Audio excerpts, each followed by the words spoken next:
আসসালামু আলাইকুম বন্ধুরা, আশা করি আপনারা সকলেই ভালো আছেন। তো বন্ধুরা, আজকে আমরা এই ভিডিওর মাঝে জানতে পারবো সোনার বাছুর সম্পর্কে। তো কথা না বলে মূল ভিডিও শুরু করা যাক। একদিন আল্লাহ মুসাকে সিনাই পর্বতের উপরে উঠে আসতে বলেছিলেন, যেখানে তিনি 40 দিন ছিলেন। এই সময় আল্লাহ তাকে আবাস তাম্বুর তথা সমাজের নমুনা দেখালেন।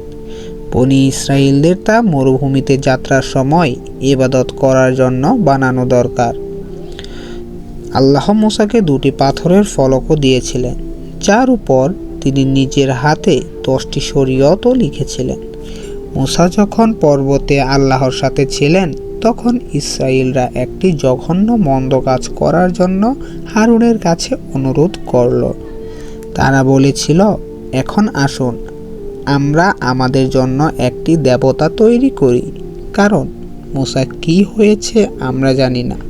মুসা যেমন দৃঢ় চরিত্রের ছিল, হারুনেরও তেমন ছিল না। তাই তিনি বললেন, তোমরা তোমাদের সোনার কানের দুলগুলো খুলে আমার কাছে নিয়ে আসো। নিয়ে আসলে পর হারুন সেই সোনা গলিয়ে গরুর বাছুরের মতো তৈরি করলেন। তিনি সেই বাছুরগুলোকে লোকদের সামনে নিয়ে আসলেন।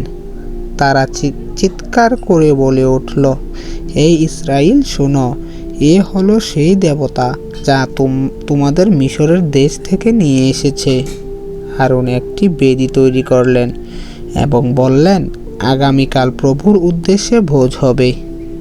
পরের দিন সকালবেলা লোকেরা সেই বাছুরের উদ্দেশ্যে পোড়ানো কুরবানি উৎসর্গ করল। তারা সেই বাছুরের সামনে ভোজ খেলো, মদ পান করলো এবং নাচানাচি করলো। আল্লাহ মুসাকে তাড়াতাড়ি ক্যাম্পে নেমে যাবার জন্য বললেন, কারণ লোকেরা জঘন্য কাজ করছিল। মুসা আল্লাহর কাছে মিনতি জানালেন যে তিনি তার লোকদের ধ্বংস না করেন।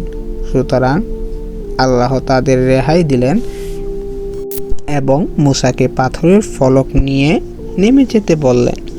হযরত মুসা যখন লোকদের সেই বাছুরের ভিড়ে মন্দ কাজ করতে দেখলেন, তখন তিনি মর্মাহত হলেন।